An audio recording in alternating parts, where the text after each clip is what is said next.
कुरुक्षेत्र के मैदान में और दोनों सेनाओं के मध्य में भगवान श्री कृष्ण अपने रथ को ले आते हैं और अर्जुन दोनों तरफ अपने सगे संबंधियों को देखकर मायाग्रस्त दुखी होकर अपने धनुष को नीचे रख देते हैं तथा भगवान से प्रार्थना करते हैं कि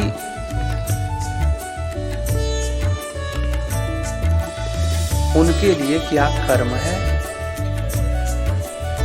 और यह भी सिद्ध करते हैं अपने कथनों के द्वारा कि अपने सगे संबंधियों को मारने से बढ़िया तो भिक्षा का अन्न खाना है। भगवान श्री कृष्ण अर्जुन को श्रीमद् भागवत गीता का पवित्र उपदेश दे रहे हैं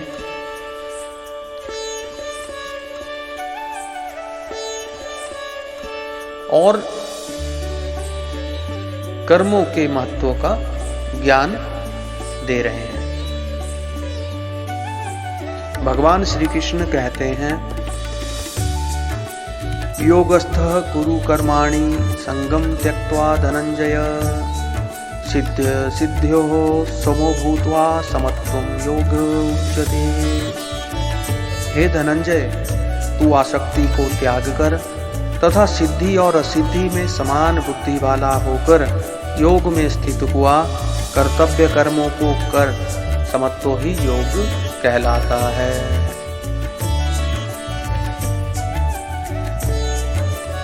इस श्लोक में भगवान ने कर्म योग के आचरण की प्रक्रिया बतलाई है। कर्म योग का साधन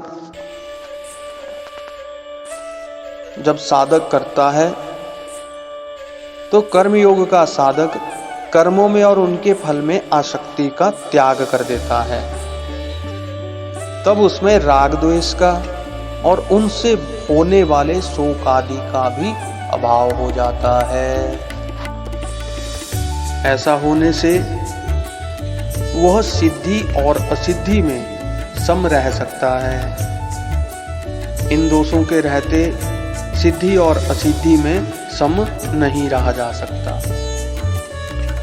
तथा सिद्धि और असिद्धि में अर्थात किए जाने वाले कर्म के पूर्ण होने और ना होने में तथा उसके अनुकूल और प्रतिकूल परिणाम में सम रहने की चेष्टा रखने से अंत में राग द्वेष आदि का अभाव होता है। इस प्रकार आसक्ति के त्याग का और समता का परस्पर घनिष्ठ संबंध है एवं दोनों परस्पर एक दूसरे के सहायक हैं।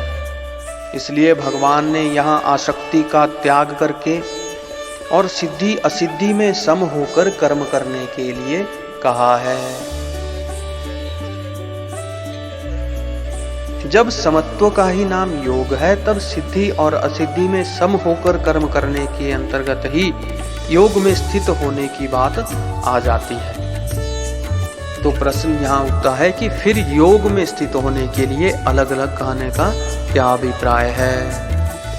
कर्म की सिद्धि और असिद्धि में समता रखते रखते ही मनुष्य की समभाव में अटल स्थिति होती है और समभाव का स्थिर हो जाना ही कर्म योग की अवधि है। अतः यहाँ योग में स्थित होकर कर्म करने के लिए कहकर भगवान ने यह भाव दिखलाया है कि केवल सिद्धि और असिद्धि में ही समत्व रखने से काम नहीं चलेगा।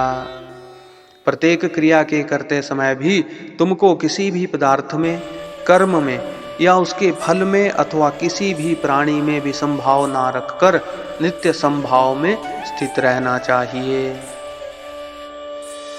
भगवान श्री कृष्ण कहते हैं, समत्व ही योग कहलाता है।